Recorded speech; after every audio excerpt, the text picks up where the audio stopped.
Hoxh, pse njeriu e kujton Zotin më së shumti kur i ofrohet vdekja? Shive, njerëzit zakonisht e kanë karakteristik vdekje, domethënë, edhe frikën prej vdekjes. E frika prej vdekjes është në dy lloje. E para, frikën prej vdekjes besimtarët e mirë nga modestia që kanë dhe nga dituria për mangësit në adhurime që kanë. Duke thonë ndryshe, ata e dinë se Allahu meriton shumë më shumë se kjo që kemi bën dhe shumë më mirë se kjo që kemi bën. Të ditë këtë mangësi kanë frikë se këto adhurime që ne kemi bën, megjithëse ata kanë bërë shumë adhurime, a do jenë në nivel domethënë të madhnisë së Zotit. Edhe a do jenë në nivel që Allahu t'i pranojë prej nesh, brenga për t'i pranuar. Edhe andaj besimtarët e mirë i frikojnë vdekjes, sepse vdekja i çon te Zoti është llogaria, e veprat që kanë bërë të mira ata, megjithëse janë shumë, ata kanë frikë thuj janë tamam, të plota, të sakta, edhe duhura dhe ai pranon Allahu xhan. Kjo është një, dhe këta kanë frikë vazhdimisht, domethënë, po një frikë pozitive, jo frikë domethënë negative ose pesimiste. Dhe grupi i dytë janë mëkatarët, idhujtarët, jo besimtarët, ateistët, islamofobët, ata që nuk e kanë besuar Allahun, e kanë kundërshtuar Allahun, e kanë shoh fen, kanë shoh pejgamberin sallallahu alaihi wasallam, kanë shoh besimtarët, kanë shoh shenjtit e Islamit, edhe ata normalisht janë ngulfatur në frikë. Ata frikën e kanë mani, smundje e cila i shoqëron. Ata nuk frikon vetëm se nga vdekja. Ata frikon nga terri, frikon nga çdo lëvizje që ndodh në errësirë, për shembull, frikon me kalu kavoret, fillon me fol për gjendët, frikon për shumë gjonave.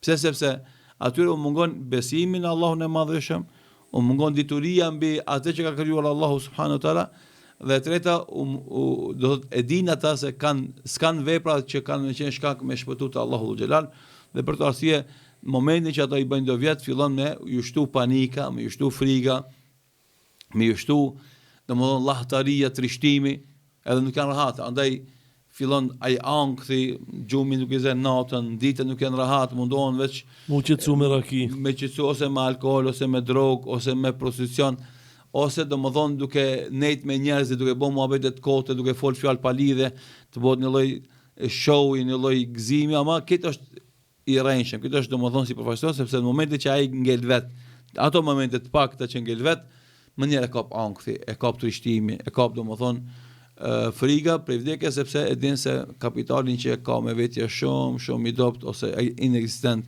dhe ai kur shkon për Allahut ka me pas llogari të rëndë, dhe llogaria e tij do jetë e vështirë, edhe do jetë me kajt, do jetë duhet pishman, mirë po, e kajt me pishman nuk ka ditë nuk i bën dobi askujt.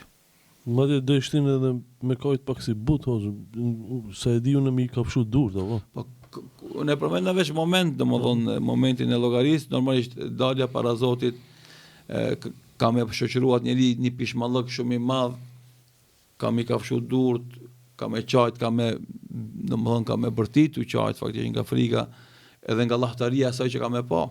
Momente të rishtuese që ja lejteni kam vaj për mua të kisha bën diçka më shumë për këtë jetë që ku kam marrën. Edhe këto ajetet e vaj domodin përmenden Kur'an shumë që tregojnë se njeriu ka më qenë pishman i madh për mos shfrytëzimin e jetës në vepra të mira, që sot ai mos shfrytëzimi i jetës për vepra të mira sot e ka sjellë atë në gjendje të mjerueshme që çdo vështirësi e dunjos është asgjë krahasim me dënimin e ahiretit.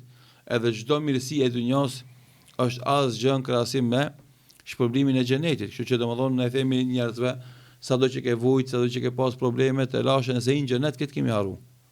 Ama nëse në xhenem Allahu mos e boft, kur gjos është kjo çka ke hek në dunjë. Çfarë pret atje? Edhe kundërta i themi njerëzve që duken punë të rënda, adhurime të rënda, vepra të rënda, dhe mi bëni sabër se kjo që e bën ti është shumë pak krahasim atë që kemi fitu. Ti sot mundohesh bën punë për dunjë, shembull punon 1 orë, 2, 3 më shumë, merr më shumë parë, pak më të madhe. Ja jep hakin punës, normalisht vlerësohesh më mirë nga stafi. E kur shkosh te Allahu xhallahu çdo punë jote që ke bërë do të llogaritet bile 1 me 10, me 70, me 700. Që sa më shumë që ke vepra të mira, aq më tepër do të shpërblehesh për Allahut, edhe do të mahnitesh nga mënyra se si Allahu ka më shpërblit ty. E ai gzim ka më qenë joti, familjes tonë, i fëmijëve to, këtë kanë më gëzuar me këtë gëzimin tanë sepse edhe ata kanë më përfitu nga bamirësia dhe mirësia që ti e ke pas këtë botë.